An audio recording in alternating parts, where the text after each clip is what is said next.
All systems go. Clear for liftoff.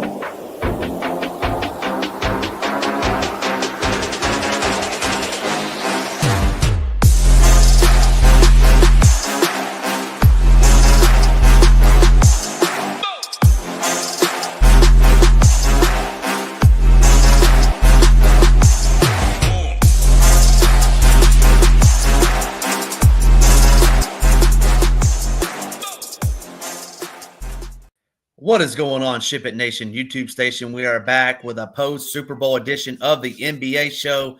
The Ship It Nation Discord was going off last night. Our guy Title shipped him over 100K. Shipping that Millie, but I'll bring you in right away, BJ. How was your Super Bowl? How was your weekend? How was your WMO? Any shippers for you?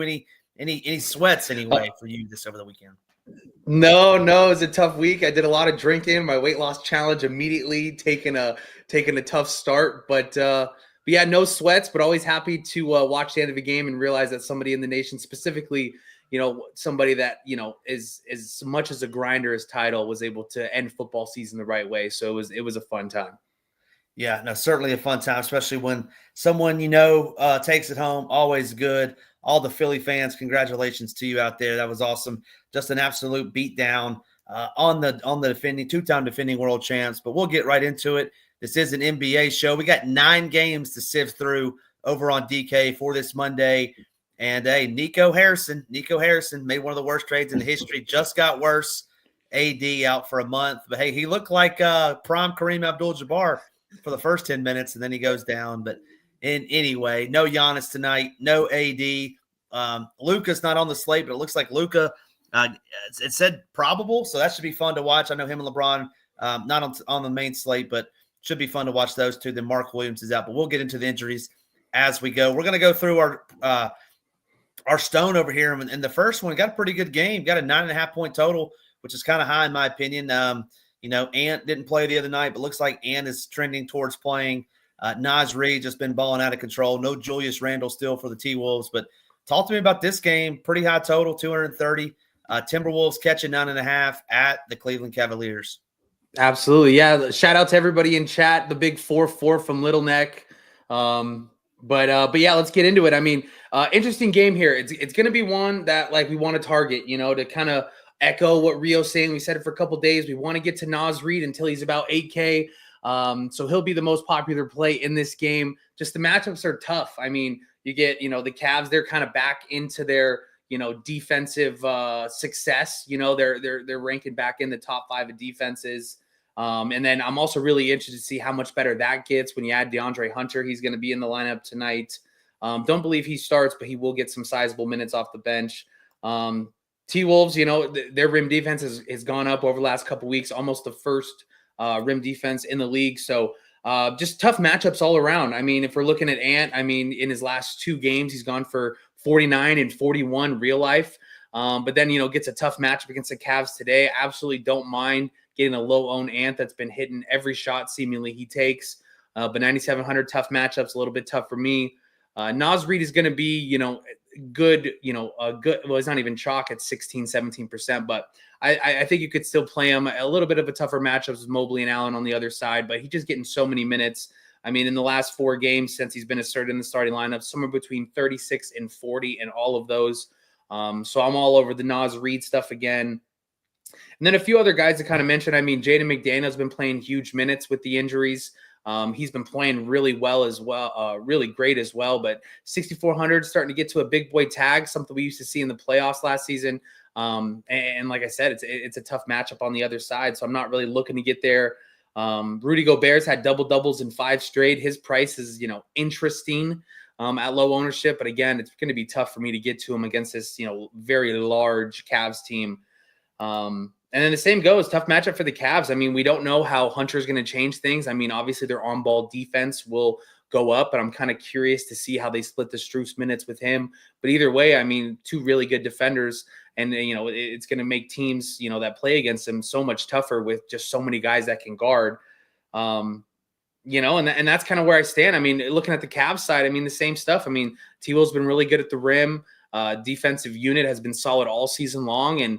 And yes, I mean, it's 9.5-point spread, but I think the game stays a little bit closer than that. And some of these guys seem interesting, but really tough for me. I mean, you can make a case for any of these guys, specifically probably Mobley, my favorite, against Naz Reid on the other side. No Allen, but I mean, Donovan Mitchell at 8,500 seems really interesting, regardless of who's going to match up with them on the other side. But love the game. I think it's going to be an interesting game at low ownership, but really tough for me to get to really anybody with any of these matchups. Unfortunately, DeAndre Hunter will be off my list because I'm kind of on the wait and see train for this. But any takes here? Anybody you have in mind that I might be skipping over due to the matchup? Yeah, I kind of like Rudy Gobert at 6%. I mean, Rudy's not very good in my opinion, but 35 to 40 minutes. I mean, they got, the twin towers. They don't, then they got another triple tower and 6'8" DeAndre Hunter. I just think Rudy and Nas. I mean, who else do they have that's going to play as a big man besides those two, right? Luka Garza. So I think Rudy can do something like, 12 points, 18 rebounds, 2 or 3 blocks, couple steals, and get up to 40, 45 points that we've seen. So I don't mind Rudy. And then what's your take on Rob Dillingham with no Conley? More than likely no Conley. DiVincenzo's out. He struggled the other night when everybody was on him, but at 4K, I think Dillingham could put up 30 DraftKings points. But any love for Dillingham? And that's only if Mike Conley were to be out. Well, yeah, I do like him way more than NAW. And even if Ant somehow misses this game, NAW's price is a little too high. He's been getting the minutes in these situations if you just look at his game logs, but it's pretty tough to kind of narrow down, specifically at his tag, but what kind of upside he has at that tag and how often you see it. So yeah, I'm all over the Rob Dillingham up at 4K. I'd much rather go him than NAW if one of these guards was to miss. Yep, absolutely. Excellent breakdown there. Moving on to the next game. Got the Hawks going in to Orlando to take on the Magic. The big news here, from what I'm seeing, is Jalen Suggs is listed as doubtful. Outside of that, pretty much everybody should be playing. Obviously, we know Mo Wagner's out for the season. Jalen Johnson has been out as well. Trae Young is probable, should play for this game. But any love for anybody on this Hawks or this Magic team? Yeah, I mean, it's funny to look at a Hawks game that doesn't have like a 238 total, but that's what you get when you get, a matchup against the Magic. The Hawks, they're getting hurt in transition and at the rim, so we're going to want to try and get to some of these Magic guys, but it's a little bit tough. And then, on the other side, defensively, something to really, look into that's going to take off about half the team for me on the Hawks is, they're just so good defensively at the rim, and specifically as of late been really good versus ball handlers. So my first initial thought was like, hey, I don't like targeting games with the Magic. And that kind of worked out all season. And I think this is going to be another boat here, but there are some plays that are very interesting at low ownership. I mean, yeah, the Trae stuff, I know, it's not the most fun roster as he's kind of let us down a few nights, but I mean, you're going to get a 1% Trae, with Suggs most likely missing this game, could be able to take advantage of the matchup. With no Hunter off the floor, I mean, he has games of like 38% usage and 32% usage, if I'm not mistaken. So we're looking at a guy that's going to be in the low 30s in usage, as well as his, increased assist rate. Very sneaky play. If you're making a handful of lineups would be Trae. But the other interesting one is going to be Dyson Daniels at 7,200. If you look back at his last couple games, he's getting some coach speak. They trust him more in the offense. Not only does he have his stock upside, but he's getting to shoot the ball more. He's playing some big minutes. Very low ownership with obviously upside if he's able to continue to shoot the ball like he's shooting the ball, and was able to have one of his 2 blocks and 4 steals type night. Don't really mind that in kind of a slower paced matchup. Niang, obviously came to the team, was started into the starting lineup at 4,200. He played really well. He played 26 minutes. He did shoot 6 for 10 from the field. This would be another spot where, hey, on a slate where we don't have, amazing value, I don't necessarily hate getting to that at 4,200 at no ownership. We know he has the ability to hit some shots. And then in that same price zone with Ricochet, I mean, it's unfortunate because I think, I thought when they moved Hunter, he was going to continue to get minutes. It does not look like that. So the 4,400 might be appealing, but not going to be on that. And for both the big guys, I mean, if I'm not mistaken, Capella is going to be back tonight. And both him and Okongwu were in really tough spots with the Magic being so strong at the rim defensively that I'm just going to be off them completely. And then jumping over to the Magic side, I mean, it's just going to be 3 guys. It's going to be Franz, Paulo, and Goga. We'll start with kind of the stickier situation with Franz. I mean, he could, have a Dyson Daniels matchup on the other side. So that's going to lead me to Paulo. Both these guys are getting their minutes back. And we both know that these guys have, really good upside, specifically in that mid to low 8K range as their prices are starting to get back to where they were before the injury. But yeah, I'm going to be Paulo over Franz. I mean, the Franz stuff, is more of just a Dyson Daniel, me getting away from that matchup. But he has almost 20 drives a game since coming back from injury. So I really don't hate Franz at all at 8,500. Just feel more comfortable with Paulo getting, Niang on the other side, or maybe Krejci, you know what I mean? It's just, maybe even Larry Nance if he does get minutes. Well, he won't with Capella, but I believe it's a more favorable matchup. Take the little discount. His minutes are starting to increase. So I'd rather go there. And then the Goga stuff would just be more picking on the terrible rim defense of the Hawks on the other side, but pretty low total on this slate.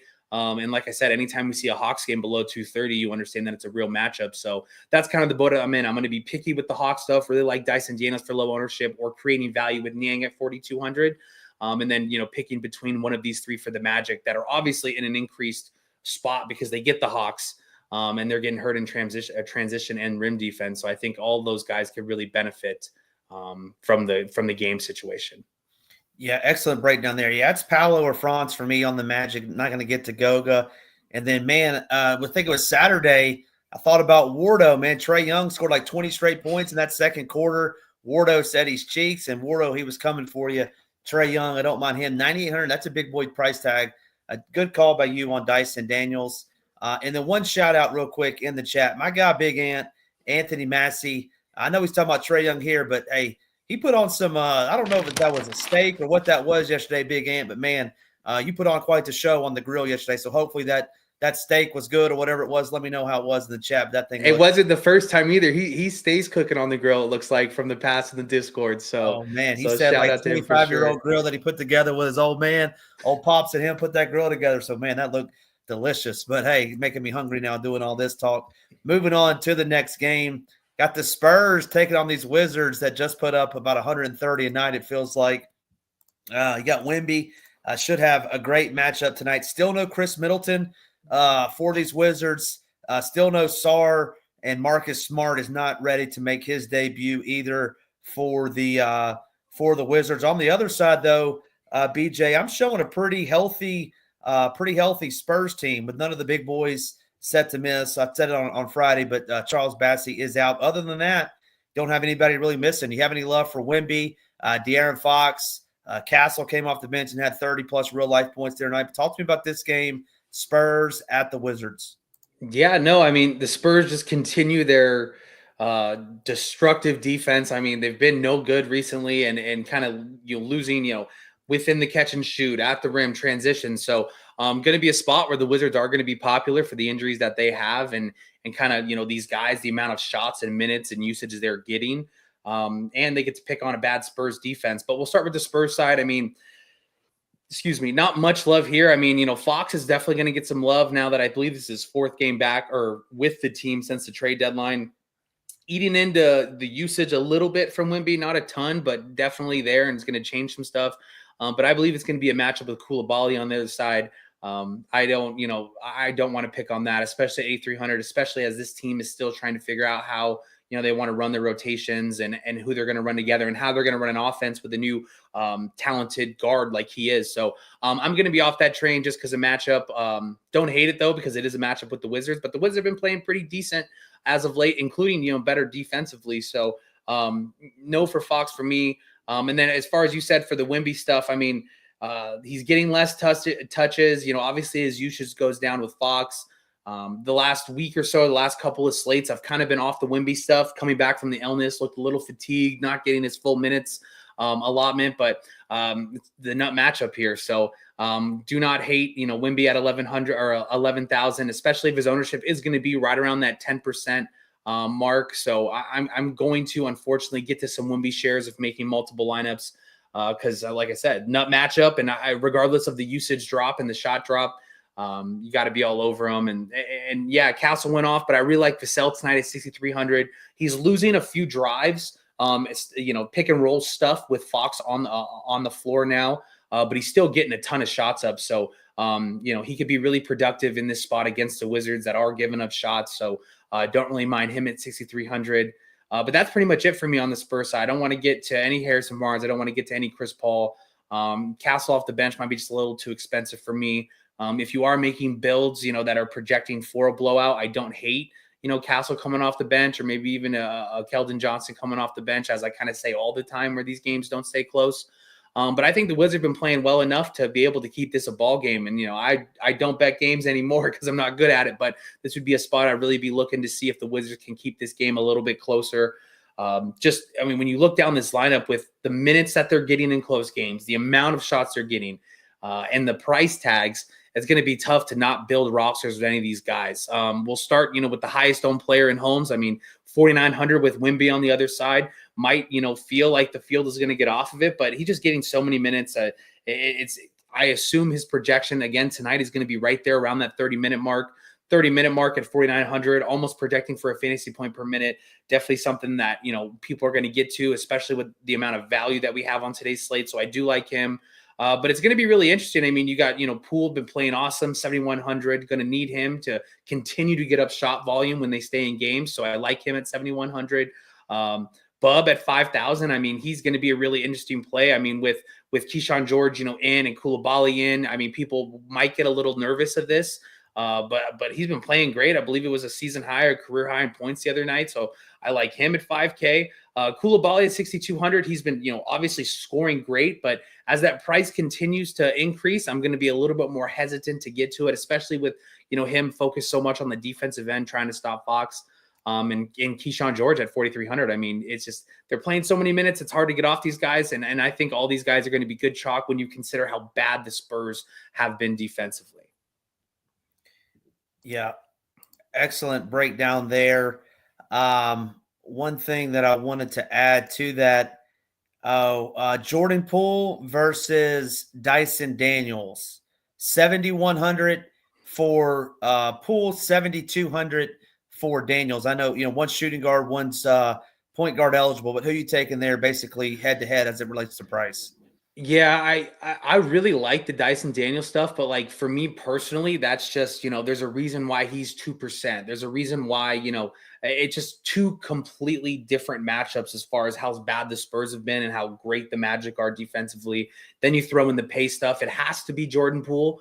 And like I said, even though he is going to be his 20% tonight, you eat that. But I really do like Dyson Daniels if making a handful of lineups, get some exposure to him just because of the upside. But both guys have upside. Both guys are going to be in my player pool, but it has to be Jordan Poole just because of matchup. All right, I'm disagreeing with you, BJ. No Wizards for me, man. There's no Wizards tonight. They played too many guys.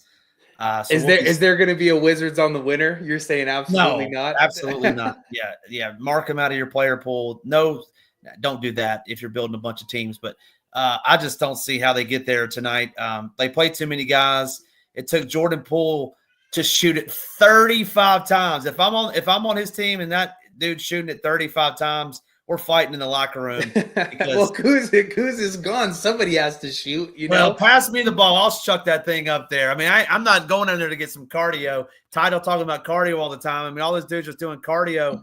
I'm not doing that. But no Wizards. That's my take. That's me versus BJ tonight. No Wizards on the winner. Definitely no Jordan Poole. No pool party. You know what? And I'm going to go down and say the Wizards scored more than 115 points tonight, which is quite the change up over the last couple of weeks. But that's a big team total, and I think they're able to take advantage of a terrible Spurs defense as of late. Awesome. Moving on to the next game, we have the Hornets. The LaMelo Ball should be playing tonight from what I saw. Mark Williams, newly acquired, once again, reunited. It felt so good. Not playing tonight for the Hornets. The Nets. Who's kind of usual suspects there. D'Lo's questionable the last time that I looked. He's not getting many minutes either way. And then usual suspects. Thomas, Clowney's out. Thomas is out. They've both been out. Nick Claxton is available, but nobody else for the Hornets are missing. Brendan Miller's been missing. Trey Mann's been missing, but Moussa Diabate, I think he left the game early yesterday against the Pistons. Is questionable. Same as Josh Green. But talk to me a little bit about this game. You got the Hornets. You don't say this every day. Only 3.5-point dogs up against this Brooklyn Nets team. You know what's crazy? The Nets are favored by 3.5. That's what I'm saying. It's just unbelievable to see that. But the Hornets are normally like 10-point dogs, and the Nets are rarely favored too. So it's kind of like, where are you going with this one? Yeah, no, only a 211 total, if my math is correct, somewhere around there, 211.5. Just some quick defensive stuff. I mean, the Nets, obviously get beat up in transition, getting beat up and giving up a ton of catch and shoot, but they've been really good recently, against the ball handler in pick and rolls. So if LaMelo is locked in, I mean, this would be a spot where people will get to him. I think that ownership number is wrong. People are going to find themselves wanting to get to a little LaMelo, but I really don't like the spot for him. And then the Hornets have been sneaky good defensively since the start of 2025, including, a little bit better at the rim. So not much I love in this game. I'd be looking, if Ball was to miss tonight, I'm going to be all over Bridges at 8,800. He obviously has, a triple-double, a week ago. Don't remind me. My bad, stung a little still. But 8,800, I mean, it's going to be a good spot. He's going to get the ball, and I know he's expensive, but the floor is so high with him being the only guy on the floor. Additionally, I haven't seen any news, but Nick Smith is questionable tonight. If Ball was to miss, he's had some upside, specifically at 4K. So he'd be an interesting look. But it's going to be the big man stuff down low. If Diabate was to miss, we're going to look at Nurk, and Nurk's going to, be one of the better value plays on the slate. I know we don't have him listed here, but we'll get him in there with Mark Williams out. 3,900, I know, he's not a fun roster, but I mean, he's going to get some minutes at 3,900. We know he has upside scoring the basketball, so he'll be a very popular play. And then if Diabate was to play, I mean, I would assume he still gets his, good amount of minutes, a high 20s, maybe even the low 30s. And we just, every time we do a show, we keep seeing his fantasy point per minute rate continue to grow. Over the last 5 or 6 games, he's right about that 1 fantasy point per minute, which if he continues to get minutes, he's going to be a great play at 4,700. And then not very much. I'm sorry, before we can, if Jeffries, he continues to get some minutes. So if Diabate was to miss and we get Nurk, he will definitely be in the discussion. As he's played 29, 30, and 30 in the last 3 games. But his fantasy point per minute, you stare at that. I mean, it's pretty ugly roster to not have much upside at 3,800. I think we could find better. And then for the net stuff, don't love much. I mean, you can make a case for Claxton at 3,100, 5,700, but got 31 minutes last time out. He's going to get a matchup if Diabate was to miss with either Nurk or Jeffries on the other side. And I think that's definitely one that he can exploit. But just really nervous to see if we continue to get the minutes. So you'll get him at some decently low ownership. If be able to completely smash his tag if he does get another 31 minutes like he got last time out. And I'm going to be, one of the first guys on the train, but I want to get on this Cam Johnson stuff at 6,200. His second game back, he got up to 30 minutes.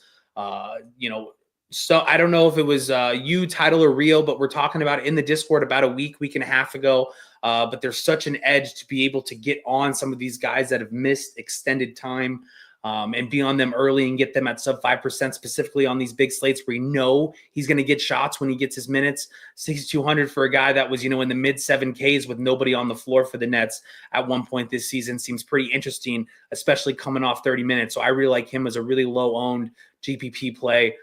Even though the Hornets have been better defensively, still do like him. And then all these other guys, I mean, D'Lo's not getting the minutes. Whether or not he plays, he's just going to be out of my player pool. I don't believe he's gotten over 25, 26 minutes over the last week and a half, 2 weeks. So he'll just be off the boat for me.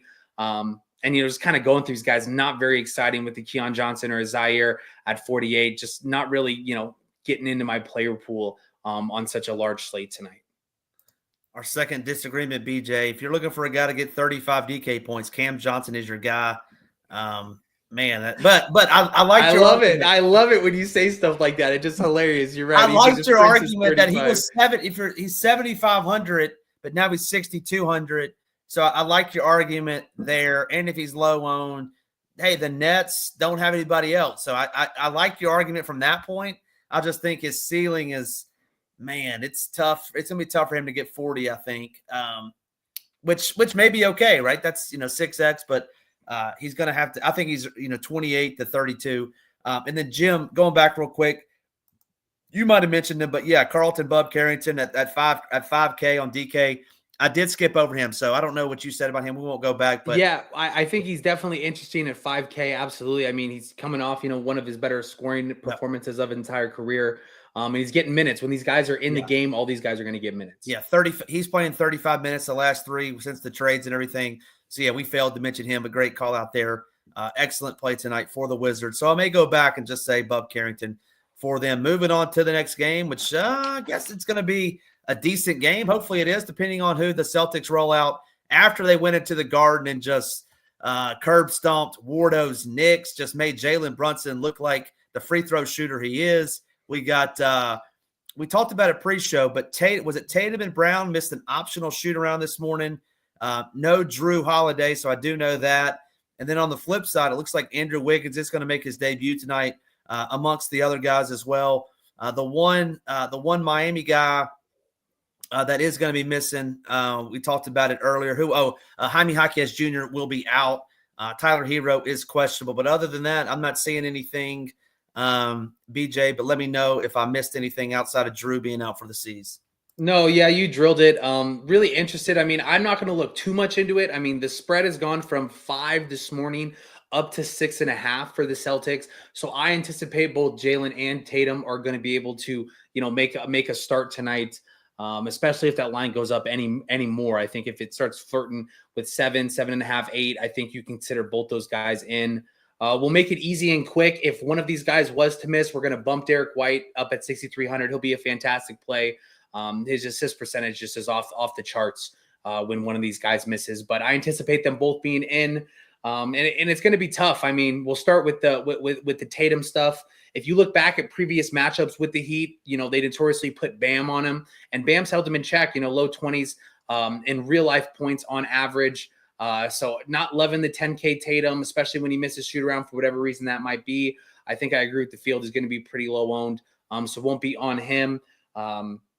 But, to kind of go, to kind of backtrack a little bit as far as teams go, that's going to lead me more to the Jaylen Brown stuff, just because of price. But, in the same token, I mean, the Heat have been really good in transition and at the rim defensively, which is kind of, his bread and butter when he has these, these ceiling games and is able to really get productive over what his price tag is. It's a lot of stuff in transition, getting a few extra looks from behind the arc, and then being able to attack the rim and be productive at the rim. So don't love it, but definitely Jaylen Brown over Jason Tatum for me with the Bam matchup. Al Horford's going to be in the discussion tonight at 3,900, projecting for mid to maybe high 20s, 3,900. I don't like it, but we don't have much value, so I get why people are doing it. The Kristoff stuff at 7,800. I really liked him at 7K. Now we're starting to get into the zone of 7,800 where we need him to rebound. He just doesn't do that, coming off an illness as well. So maybe doesn't get an extra rotation or doesn't get as few extra minutes at what he normally is, specifically with these big men in wintertime. It makes me a little bit nervous. We saw it with Wemby over the last couple of weeks. It's going to take them a few extra days rather than, as a 7-footer, it's going to take a little bit longer for your body to kind of get back to normal as opposed to one of these guards, who might be, 6'2", 6'4", 6'8", 6'5". So I'm going to be a little bit hesitant, especially with the rebounding rates and the possible minutes decrease due to illness. But that's going to be pretty much it for me. I mean, to go back to the bench, I mean, obviously we're going to bump Peyton Pritchard at 5,800 if one of these guys was to miss. I don't anticipate that. And then for the Heat side, I'll keep it really, really simple. I mean, Boston's, is giving up a ton of points to the ball handler in pick and rolls and in transition. They've been good at the rim with Kristoff's back in the starting lineup. So going to be Tyler Hero for me at 8,200. I expect for him to suit up. If that's the case, I really want to get to him at low ownership. This is a guy that, has upside, especially at that tag. I am a little hesitant to see what kind of rotations and how many shots Wiggins is going to get now that he's, with the team and going to get to make his debut. But I think this is a good enough spot to still get to some Tyler Hero at really low ownership. The Bam stuff, I mean, who is it? Is it going to be Al Horford on the other side? Is it going to be Kristoff? I don't really know. I would assume it might be Al, but it's going to be one of these guys coming off of the bench. I think he can take advantage of this at 8K. Right at 10%, I'm okay with the ownership there, but his assist numbers, continue to be strong. This is a matchup he can exploit, and I do like him. I don't think I missed anybody here for the Heat. That's really going to be where I'm at. I mean, it does make it tough to get to any of these external pieces, whether it be Rozier, Highsmith, Duncan Robinson, just because we don't understand what the team is going to look like as far as usage rate, offensive production with Wiggins in the starting lineup, and no Wiggins for me at 6,500. Just a little bit too much for me. All right, 2 words. Tyler Hero misses. Who's the best benefit? I mean, it's going to be, Terry Rozier, in my opinion, right? I mean, 4,800, he says everybody bet his overs. He's kind of let the field down a little bit. Well, but I would assume it'd have to be him, and you're going to have to get to Bam with him getting extra shots and somewhere, assists have to go somewhere when Tyler Hero's off the bench. Or I'm sorry, off the floor. Yeah. So I like Bam and I like Rozier in that spot. But I will say, to kind of round this out, if he was to miss, I mean, Duncan Robinson isn't going to be popular, but I think, as we've always seen before in the past with Spoelstra, once he hits shots, they let him shoot. And if he was to miss, Rozier's out there. I mean, he could get some sneaky production at 4,200. Yeah, excellent breakdown there. Moving on to the next game, we have the Warriors, the New Look Warriors, who looked down and out for the first 24 minutes in Chicago the other night. Came to life in the second half and ended up winning by like 20 points. Stephen Curry is questionable. Jonathan Kuminga is out. Giannis missed yesterday. He's going to miss again today. Dame Time put up 43 yesterday. He's questionable but looking to play. Brock Lopez should be probable. But any love for anyone in this game? Yeah, this is going to be interesting. I mean, I was really excited to see what Jimmy could do with this team. And I'm going to leave it like this. I mean, we could see games, and this might be an interesting avenue tonight with kind of going a mid-tier build, if you will, on taking, Curry and Butler together and just eating up so much offensive production from the Warriors side. The Bucks defense has been really bad as of late, and they haven't really figured it out. Even with Giannis on the floor, they have not been good defensively. And then you go over to the Warriors side. I mean, $8,700 Steph, under 9K, $8,700 Steph, underneath 9K when he's starting to get his shot back. There's a reason why he's going to be popular. He's popular the other night. I believe he had 26 or 24 points in the third quarter last time out. So he's starting to kind of get his momentum back. And I think, obviously you get excited when Jimmy Butler's on the floor and you get a new addition that's obviously going to help this team, but he got to play a lot off ball.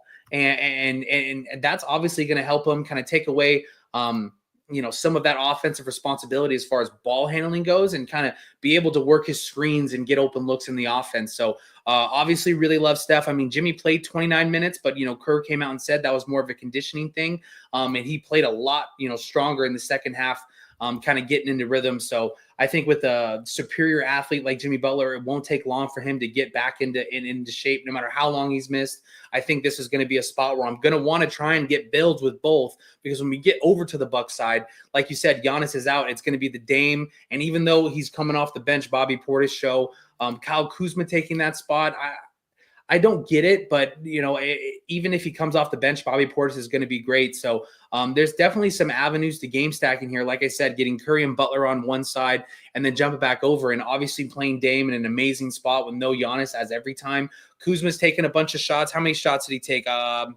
13 shots, in 36 minutes in his first, start with the team. 5,300, coming off. I don't know what DraftKings did, bumping his price so low the other day, but now he's up at 53.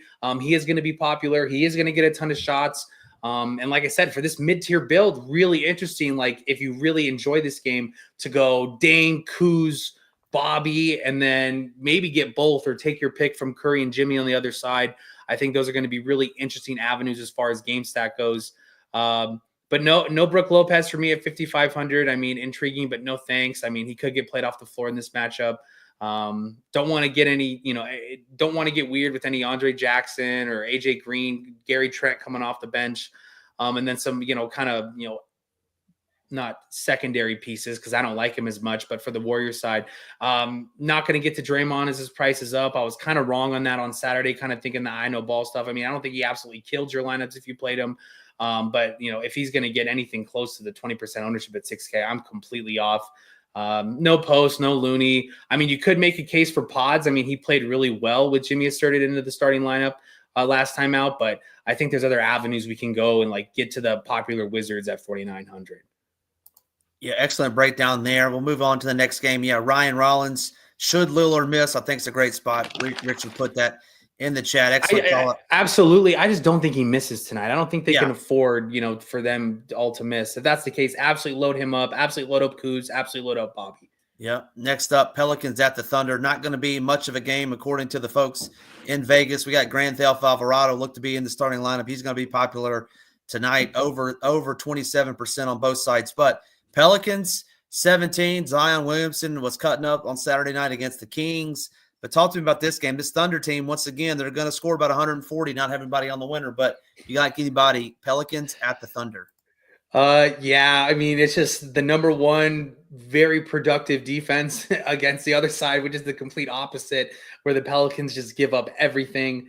And they were the number one. The Thunder were the number one defense in the league before Chet was even back, and now that he's back, showed his upside with Stocks in very low minutes.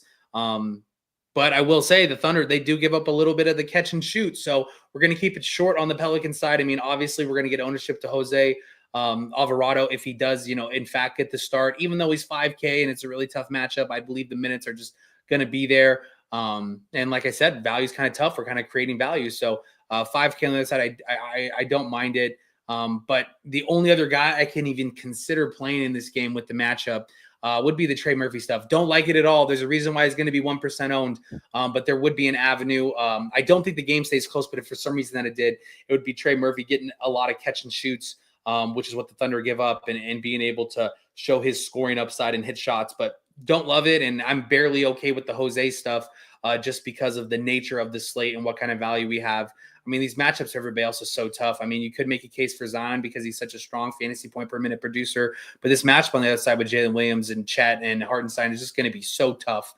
that I don't even want to spend very much time on the Pelicans at all. And the same kind of goes with the Thunder. I mean, it's gone up a point, since this morning. So it went from 15 to 16.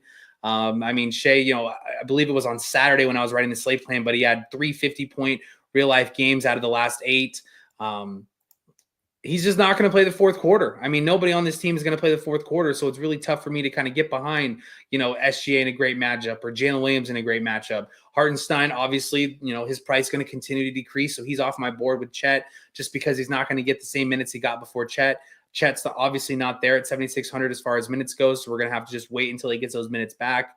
The Lou Dort stuff, I guess, at 4,500 in a matchup where he, will be able to score, will be able to rebound, kind of have some stock upside, if you will. But I'm just not confident that these guys get any fourth quarter runs. So they're pretty much all off my radar. And then kind of getting a little bit uglier. I mean, you can make a case for Aaron Wiggins at 5K. If this game gets out of hand, he will get some run. He'll get some run during the game against the bad defense.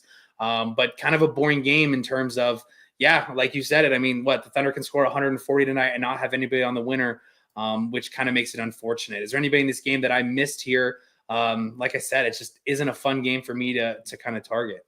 Yeah, I mean, Trey Murphy can always go off for 8 threes, right, if he gets loose.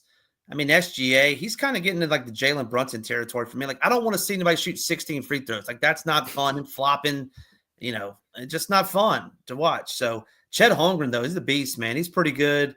I think he's still, a little limited coming back, second or third game, but that's a formidable duo, right? Obviously in there with Chet and Isaiah, and they're locking it down. But Aaron Wiggins had another good game the other night against the Grizzlies. Lou Dort was out then, but I don't see him on the injury report tonight, is he? Lou Dort, no, I don't have that. Let me make sure. He missed Saturday against the Grizzlies, but yeah, I'm looking at the injury report on NBA.com, and I don't see him, so he should be good to go. Yeah, and then just to kind of talk before we move on with Sean Sullivan, shout out to him, by the way, always in the Discord providing great information. It's just, I mean, what's Shea going to get in 3 quarters? 47, and he'll have 35 fantasy points at halftime when they're up by 25. But I certainly agree, if somehow this game stays close, I mean, imagine, another high 40-point production, real life, from Shea at 5% ownership. But I just don't think the game stays close enough. That's the only problem.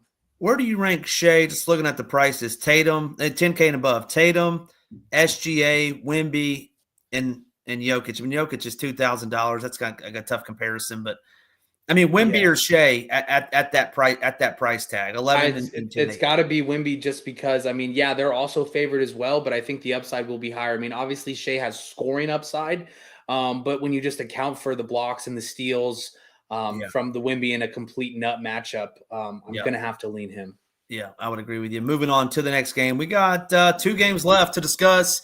Got the Kings, got the Mavericks, got Zach LaVine needs to get off the hump.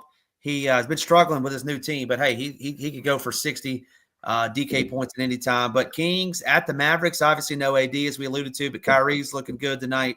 Daniel Gafford was balling before AD got there. Max Christie looked good off the bench the other night, but Kings catching 1 point, 235-point total. Should be an exciting game, real-life game, and DFS. Talk to me about this guy. I won't even mention my favorite player. Rio's not here to make fun of me, so I'm just going to call him Mr. Sabonis. Talk to me about this game, Kings at the Mavs.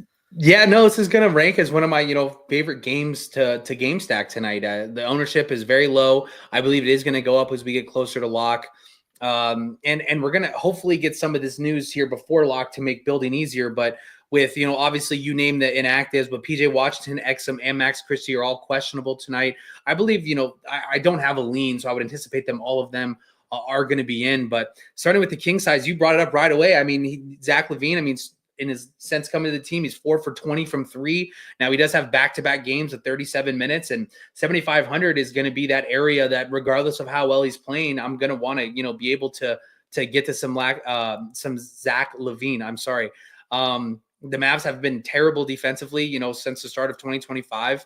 I think it is going to get better with both Najee, back, in playing and Christie added, but not a huge increase. So I'm going to love LaVine. 7,500. He's, because of the way that the Kings play, he's scoring in transition. He's going to get looks. Once those shots fall, he's going to have some great upside. I mean, just do basic math with what he's produced with recently. If he's right around the 1.1, 1.2 fantasy points per minute, and he's going to get 37 minutes again, I mean, he should definitely be in play. I don't mind Monk either. Like if you want to continue that LaVine isn't going to continue to be as productive or to be as productive as he's been, not being able to hit shots. He's their lead ball handler now. So I do like him at, a fraction of the ownership compared to LaVine. No DeRozan for me. I think, once you have Sabonis and LaVine and Monk all on the floor, even, throwing in a little Murray, I mean, he's just not going to get enough shots to be able to provide you upside at 6,700. But, regardless, I think, obviously Sabonis is going to be in play tonight. I mean, with the AD being out, like you said, I mean, that team looked great defensively and he had such a hot start, but now they're back to Gafford. I think Sabonis could definitely take advantage of this matchup. So I like him at a sub 10K price tag. I think it's going to take a little bit of time to get used to how LaVine and him are going to work together. But I think, that's why he's going to be so low owned in this, favorable matchup for him. As well as how big the slate is, but I really do like Sabonis. So I would rank them LaVine slightly more than Sabonis. Not far behind is going to be Monk, but that's kind of where I'll leave that at. And then jumping over to the Mavs side, I mean, this is going to be really interesting. I mean, I'm going to assume Exum, PJ Washington, and Max Christie are all going to be in due to the injuries. I haven't gotten an update, or maybe there'll be an update when I get off and check my phone, but almost 120 team total in this favorable spot, and the Kings don't mind running, and they've been giving up a ton of points in the half court and at the rim as well. They give up catch and shoot. So this would be a game where we're going to want to get shooters. Unfortunately, Klay Thompson isn't getting any minutes and just isn't going to get to his 31, 35 minutes that we were seeing to start the season. So at 5,300, he's completely off of the list. I understand the Kings are going to try and run, not a double, but want to get the ball out of Kyrie's hands. But I mean, if you look at, Kyrie over the last, thought I had it written down somewhere. I do not, but his minutes are just stupid high. I believe he played like 40, something like that in the last 3. But at 9K with the amount of minutes and the amount of shots he's going to be able to take, he's certainly going to be in play and be somebody that I do not want to leave out of game stacks. And then, to kind of round out to another guy that's just been absolutely on fire, Daniel Gafford. I mean, at 7,400, I mean, the field continues to play him. He's continued to show production.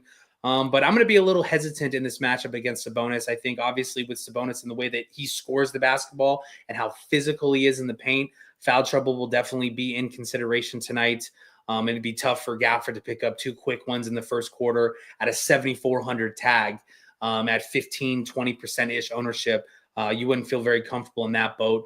But you can make cases as I round it out for any of these guys. I mean, Najee Marshall, he's been playing great and been really productive shooting the ball well. Max Christie, the same thing. He's played 30-ish minutes and he's going to continue to do the same at 5K. So just like being able to get to multiple lineups with this game stack, kind of mixing out the pieces, but guys that I would not leave out, I would obviously in game stats do a minimum of Monk, Levine, and Sabonis, and then almost make a case to have to play Kyrie in a good spot at 9K, regardless of how they're going to guard him with the amount of minutes that he's playing. Yeah, 37 in 5 straight, 40 plus in 3 straight. He's in a great spot tonight, especially with no AD. Sean Sullivan said it best. Come on, fellas, ladies and gentlemen, get those likes in. Got about 57 out of the 350 of you watching. Just give us a quick favor. Hit us a like. Keep Tambo happy. Keep Hoop happy. Keep us all happy over here. Hit that like button for us. We certainly would appreciate it. Got one game left, BJ. Should be a good real-life game for my boy Joker, but the Trailblazers catching 9.5 going into Denver. Talk to me a little bit about this game. MPJ, he did miss on Saturday night, but it looks like from what I see that he is going to be back, or is questionable anyway. Russell Westbrook remains out still. Peyton Watson out. Aaron Gordon is probable and will play tonight. Talk to me about this game. Trailblazers at Denver. Yeah, the only other two pieces is Grant is questionable for the Blazers side, and then it looks like Jamal Murray is going to be back tonight as he is probable. Don't look now, but the Blazers have been sneaky, not sneaky good, but have been, getting a lot better on defense. They've been a lot better in transition. Recently, when you kind of look at the last couple of weeks, they've been one of the best teams against pick and roll ball handlers. Now their rim defense has stayed pretty average, but all of the stuff that the Nuggets do well as far as transition and being able to get the ball handler out of pick and rolls, and the rim stuff, is kind of tougher against the Blazers the way they've been playing defensively. And then to jump over to the Nuggets side, I mean, as of late, we've talked about that their team total defense has been bad. And people are going to look at the last two and look, they played really well versus the Suns and the Magic defensively, but one was versus the Magic and one was versus the Suns with no KD. So, this is an interesting spot, and I think the field might be a little bit wrong on this. But jumping over to the Blazers side, don't really have much love at all here. I mean, I don't think I'm going to get for any guard love with Simons or Kamara, even Denny. I mean, I don't mind it if Grant's out, but no thanks at the prices. And the Nuggets have been a little bit better versus the pick and roll, specifically with the ball handler. So don't really love that. I mean, you can make a case for DeAndre Ayton, and that's more of just a play. As his price is coming down, he's going to get minutes. And we've talked about Joker kind of taking some possessions off defensively, but definitely increased foul risk from Ayton at 6,700. So more of a sneaky play, but just kind of trying to get pieces for a game stack. And the Nuggets side, I'm going to be really condensed. I mean, obviously Joker at 12.7. This is going to be a spot where, he's going to have his upside, especially if the game stays close. It's interesting, though, he's talked about in the past, Ayton's kind of a tougher guy to score on. When they played earlier this season, he had 34 real life, but only six rebounds and 8 assists, which is definitely an outlier performance for him as far as peripheral stats go. But because, what I said about the Blazers being so good versus the pick and roll ball handler, it's going to be no Murray for me. I am a little hesitant with Murray back and Michael Porter's price getting up. That obviously he's played so well at 6,600, but it's going to be tough for me to get to him. I think the Brown stuff at 61, even though his tag is up, I think he has an opportunity to be really productive if they go ahead and take away Jamal Murray. But all in all, to round out what I've kind of said earlier, with the Blazers being better in transition and kind of been playing better in the half court, this could be just an absolute smash ball for Joker. We touch the ball every single time down the floor. That ownership is going to be wrong. He's not going to be 2%, so we'll get that adjusted as we finish up. And then the only other note would be if Michael Porter was to miss, they're going to put Strother in the starting lineup, and now his price is up to 4,500, but he played 39 minutes and took 15 shots. Coach speak, they're going to want him to let it fly, so really like him as a value play if Porter was to miss, but not necessarily a game that I absolutely love, but we're going to need to get to some Joker, especially if his ownership stays low. Yeah, excellent breakdown there. Great breakdown, actually, with that game. And then someone asked in the chat about Gary Trent Jr. I think he's fine. I would like him more if Dame time missed. He's been playing well as of late, but he's making threes, and he got 6 rebounds yesterday. So it's just, do you think he can do that at 3,900? And then, Brock Lopez. I love Brock Lopez. I think Brook Lopez is a little bit better, but Brock's great too. Appreciate you, Justin, tuning in. Just make sure you hit that like button. Brook and Brock Lopez, the Lopez twins, they're great, right? So we appreciate you tuning in. Hey, but BJ, any closing thoughts before we get on out of here for the day? No, I mean, I think it's going to be a night where I'm going to focus on game stacks. There's a handful of games that I like, but this Kings Mavericks game is really interesting, especially if we get some owner or some injury news before lock. To kind of get some clarity on this PJ Washington, the Exum, the Christie stuff. But I believe the prices are all there at a spot where everybody in that game can absolutely smash their tag with upside. So I really, really like that game tonight. And I'm going to agree with you. No Thunder on the winner tonight, but we'll see about those Wizards scoring more than 115 points tonight. There we go. For my man, BJ, I'm Ham. Hit us up in the Discord. Head on over to SHIPITNation.com. We'd love to have you over there. For BJ, I'm Ham. He and I will be back on Friday. But until then, let's ship it.